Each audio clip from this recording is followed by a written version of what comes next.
Hi, everyone, and welcome back to the lab. I'm Dr. Melissa, your host, and today we are joined by Satu. She is a performance and leadership advisor, and she's the founder of Saga Performance. Today, we are so happy to have you here, ready to unpack a really powerful conversation of inspiration and hope about the future and what is possible. Thank you, Melissa. I'm really happy to be here. Thank you for inviting me. I'm looking forward to our chat. Absolutely, because you really were kind of future forecasting what becomes possible after times of disruption. And of course, we all can relate that our lives have been a little disrupted lately, Yeah. to a greater or lesser extent. Just a little.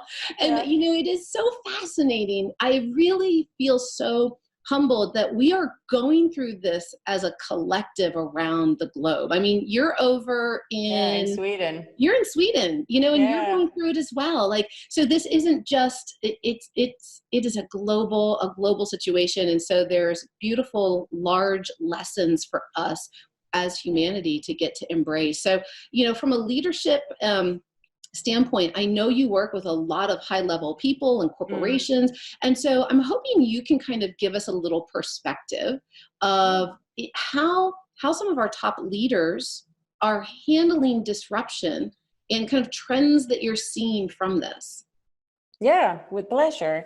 I think we need to look into both national cultures and corporate cultures and culture as a topic, behaviors and attitudes and mindsets, and how all that affects our approach to disruption or crisis that we have in hand.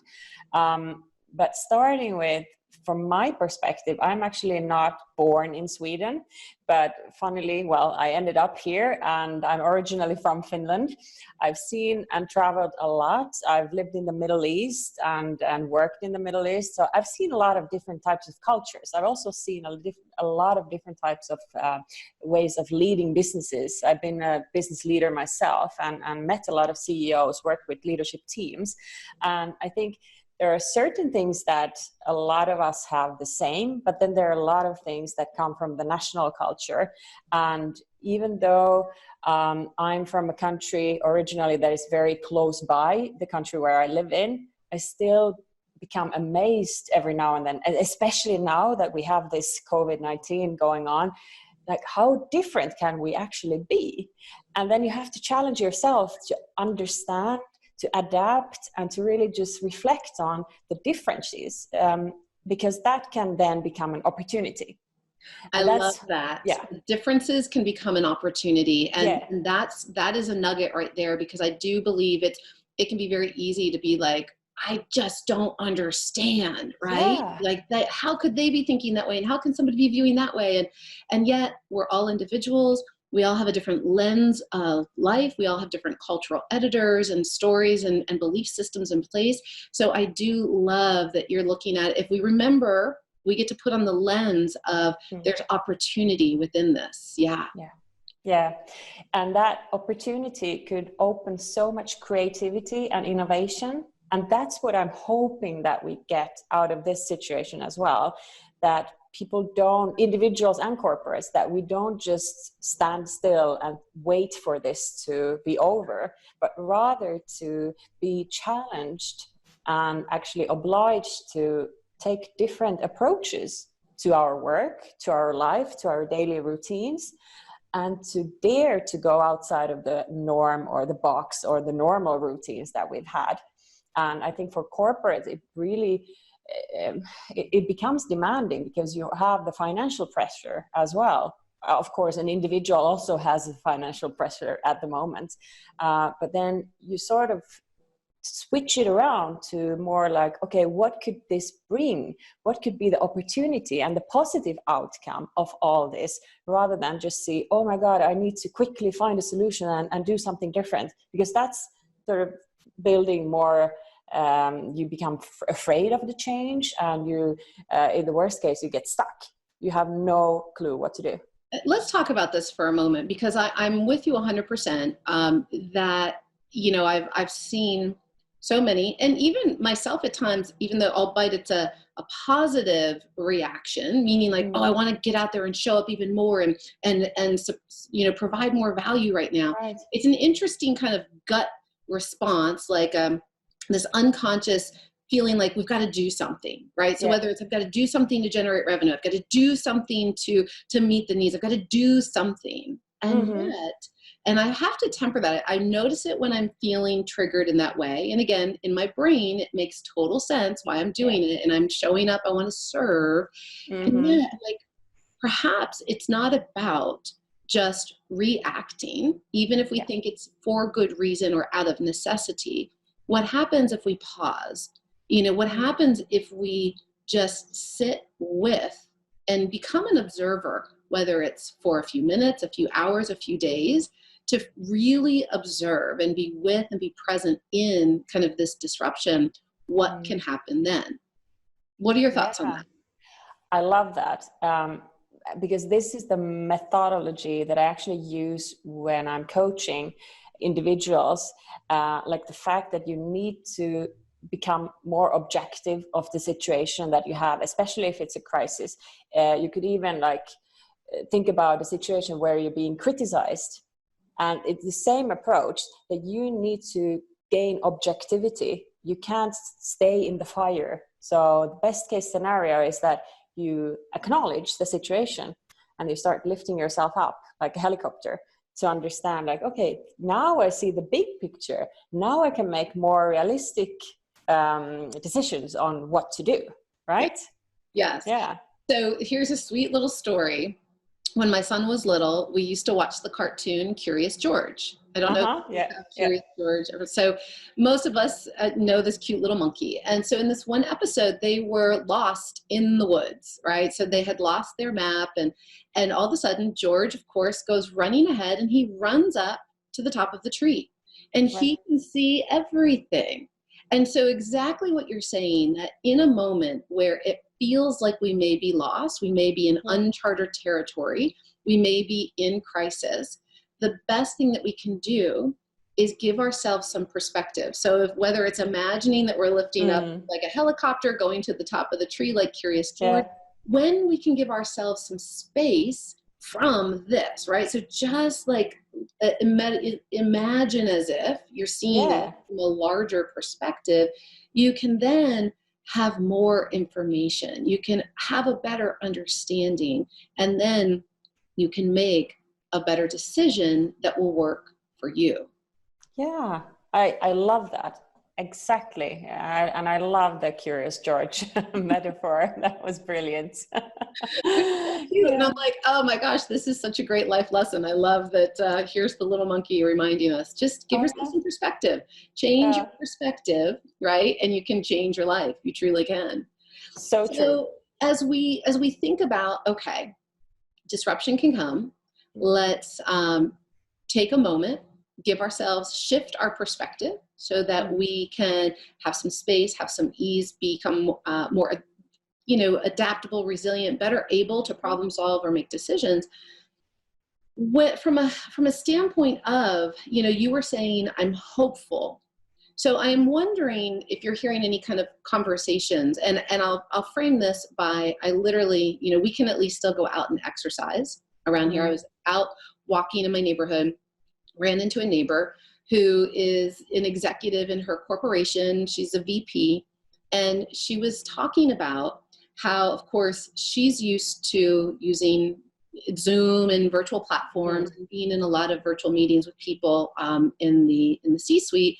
Now she's got her managers and her teams and kind of everybody throughout the corporation that's now needing to leverage technology. And she was talking about how disruptive that was, right? That they're now at home. They have to do something totally new. It's outside of their familiar zone. And people are really having a challenging emotional experience with this. And so the managers, like the employers are going to the manager, the team members are going to the managers and saying, have I done enough? Like at this point, can I take my dog for a walk? Because of course we're all working from home right now. And so now we're confronted with life. Like my son came in to ask about a math question, right? We're getting ready to start the interview.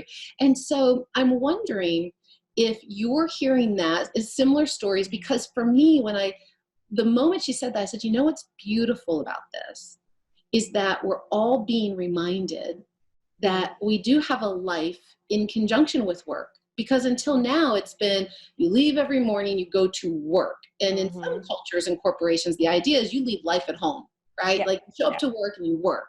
And so there's these very clear boundaries that it's not supposed to intersperse and intertwine. And I love how that has completely dissolved. And we're all being reminded that life is all of it, and work isn't separate from our lives, and our kids do need help with math, and the dogs do need a walk, and exactly, you know. And so from that perspective, I get really hopeful about the humanistic quality being able to find its way in a new and more profound way into into corporations, into just how we're kind of reemerging from this disruption. And again, I'm really curious your perspective on it, you know, what you're seeing or understanding from the other leaders that you're working with about kind of how they're handling this. Yeah, very important questions. Once again, I think it opens up so many opportunities to develop your corporates and corporate cultures. And I think it's really interesting to see, and probably we will be seeing more of this, like the focus on corporate cultures and the focus on being more value driven. And what I hear from the corporates and the leaders that I work with is that now is the time where your corporate culture actually is being measured, like the strength of the culture. Because if you have a strong culture where everyone feels like we can thrive and we want to be here, we feel like it's almost like our other home, and we want to go back every morning, not because they pay us money, but we actually like to be there, and we feel valued. I think that in this kind of a situation becomes even more crucial. Also, the way you are leading your people, whether you're a team lead or CEO of the big corporation, how you communicate now on daily basis is much more important than it was 3 weeks back or 4 weeks back, because now every word you say has such a bigger impact, because it's virtual or even on the phone or on an email, and you're no longer there physically meeting each other. So everyone is sort of listening more. They're being more attentive, and this is the time that you can actually get the best out of it, or you can fail in the worst case. That's right. So let's give some tactical, practical steps from your expertise lens. How can whether it's a small business, a medium or a large corporation, even a family unit, right? Maybe that was, they were all so busy and leading very kind of individual lives. How can we, in any context right now, take an approach to build a stronger culture, a more thriving culture? Again, whether that's in a family unit, whether that's in a small business team, an online entrepreneurial group, a big corporation. Is there a framework or maybe a few steps that you might have us really consider that would support that? Yeah, definitely. One part of this is how you communicate. And I think now the key things within communication are really clarity and honesty, transparency, and the fact that you actually communicate. So this is not the time to stop communicating, definitely not. So that applies to all sorts of organizations and teams. Then understanding what are the drivers of the individuals.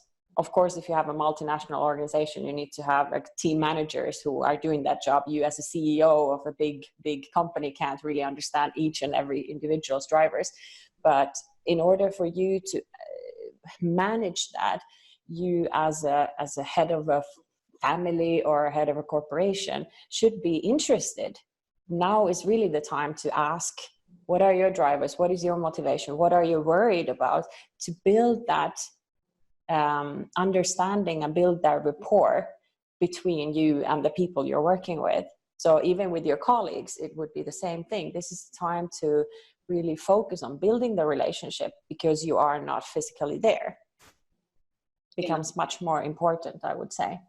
I like it, and that's really great. And kind of what just came to my mind as you were suggesting this, and thank you, because it really does begin with communication. And I love you were saying, you know, asking the question, what are they worried about or concerned about?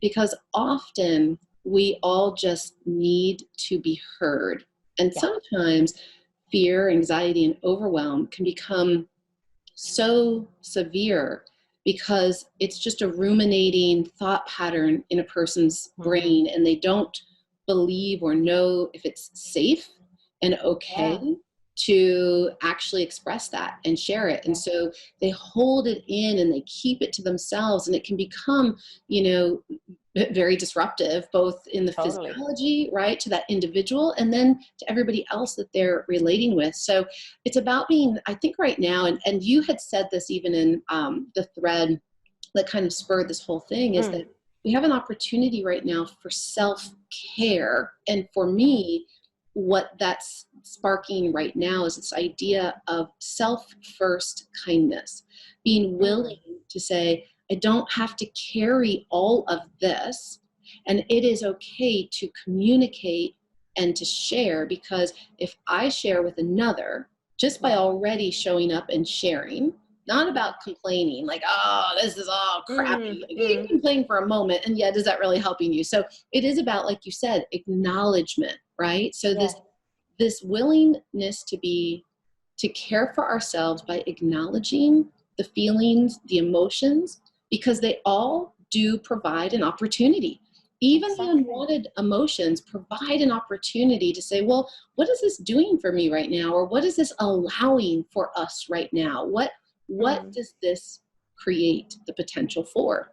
And so I just really wanted to highlight that. And I'd love to know how you're thinking about additional self-care opportunities through this disruption. Good question. I believe that this is also the time where you can really start looking into who you are, what is the baseline that you have, and start building from that, and really look deep into yourself. What are the stressors in your life, in the normal life, or in the life you had before the COVID-19? And where do you want to be in 6 months, 12 months? And really to do that reflection at this time, because now maybe there is a little bit more space for that than it was before. And I would say that take this sort of like, even if it feels like you're being selfish because you should be taking care of others, as we say, put the mask on first for yourself. I think this is the time for you to do that, because also when it comes to wellness and health, if you're not taking care of yourself, you can't take care of others. And this is the great opportunity to be proactive with that. Be proactive with taking care of yourself so that you can then take care of others.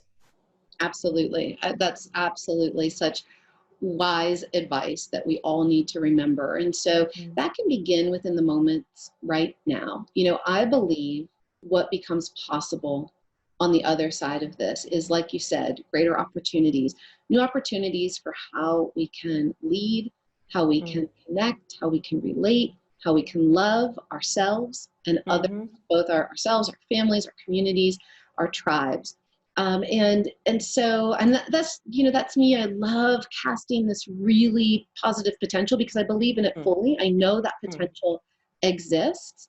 And yet we do need to begin within the moments now. And I think it's really interesting that this came about as a health, right? So a health scare, a health crisis, a potential of this could take my life, and kind of what that, so symbolically, and of course you're in health and performance and human optimization, you know, what do you think are the implications of this being a health trigger? Like everybody has become fearful, concerned, or, you know, just a heightened awareness around my health. Is this gonna impact me? What are your thoughts on that? I think, and I hope that we're learning some lessons here, because we are now forced to really look into, okay, how is my overall health at the moment? How am I actually doing? Am I fragile? Am I in the risk category, or can I do something about it? And so I think it's sort of a wake-up call, hopefully for some of us, for many, and which will trigger some sort of new behaviors, new ways of handling yourself, treating yourself, and hopefully we will see more healthy people going forward who have the healthy baseline, who know how to take care of themselves and who want to take care of themselves. I don't want to see that people would be, I always talk about this, like my motto is that I'm here to redesign high performance, because I think high performance has gone totally the wrong way lately, because people are just doing more and more and more and more and sacrificing their health. And I'm hoping that these high performers that I work with now are actually taking this time to stop and think, okay, if I do more, that's probably not going to be healthier. So should I maybe do less or differently in order to find the balance? If you know what I mean. Yeah, absolutely. You know, we were just having a conversation on a show yesterday that, of course, when we think about stress, there's two types. There's eustress and distress. Eustress is a good stress. And stress fundamentally is actually a very positive thing for us as humans. It's what allows us to adapt and to thrive through any time, right? Through times of uncertainty, through feast and famine. It's what is kind of that vehicle for us to move forward with longevity and resiliency. And that's eustress, good stress. And that is bouts of kind of unfamiliar, high intensity, you know, a different state than the familiar zone. But the difference is that it is short in duration. And then we get to rest and recover. Right. And this stress is when that good stress turns to bad, when it becomes chronic, when there is no off button. And like you said, when we go and we go and we go and we go and we go and we go. And so, like it or not, we're all getting at least the opportunity right now to rest and reset. And just like you, my hope is that if we look at what can we do right now during this time to really position us for long-term thriving, it is about going, okay, great. Step one is, like you said, it's really kind of the awareness of what is the opportunity this is giving me. Well, this is giving me some downtime, some rest time. I can have more time with the family. I can, you know, get that garage cleaned out that's been needing to be cleaned out for months, and then that'll feel really good. It's, you know, there's different opportunities that can come up. And I think it's important for us all to remember that we are right where we are meant to be in this moment. And there will be another day and another day and another day. And so there's always an opportunity. We're right where we're at, and we can always be better. Now, better doesn't have to be meaning, like you said, from the way kind of high performance has gone, more and more and more accolades and titles and accomplishments. I think it's about us being given the opportunity right now to look through a different lens of, if we could redesign this to still feel that full fulfillment that comes with achievement and value and success and creation, and, you know, like bringing new ideas and innovation to market, while also caring for self and the things that matter to self, right? Having the times of go out and go big, and then rest and reset. Let there be the eustress so it doesn't turn into distress. Let this be the time that you embed new habits, new awarenesses, new, you know, belief systems about yourself, so that we can come out the other side and truly move into a new possibility. Totally. That's my hope. Well, you are, I love having you on, and I want to ask, do you have any, you know, kind of any last thoughts of maybe where we begin today, you know, to create that tomorrow, that as we get ready to wrap up, because I want to honor your time. I know you're at the end of your day. So no worries. What words of wisdom do you have for us today, my dear? So smart words to end this with. I think just listen to yourself. take the time now to listen to what are the signals that you are actually trying to send to yourself, and listen to that and understand where you're coming from. Because without you understanding how you're feeling now, you can't really take the next step. And that's without this crisis or not, it's still the same. You can't develop unless you know where you're coming from or where you are today. Yes, that's beautiful. So where you are today, so that you can align your inner GPS for where you desire to be tomorrow. So Exactly. you've been just so wonderful today to share your wisdom, your perspectives, your thoughts, and your expertise with us. So thank you so, so much. And for everyone to be able to find out more, tell us where we can go engage with more of your just wisdom and your knowledge. Thank you, Melissa. It's been a pleasure, first of all. So happy to be here.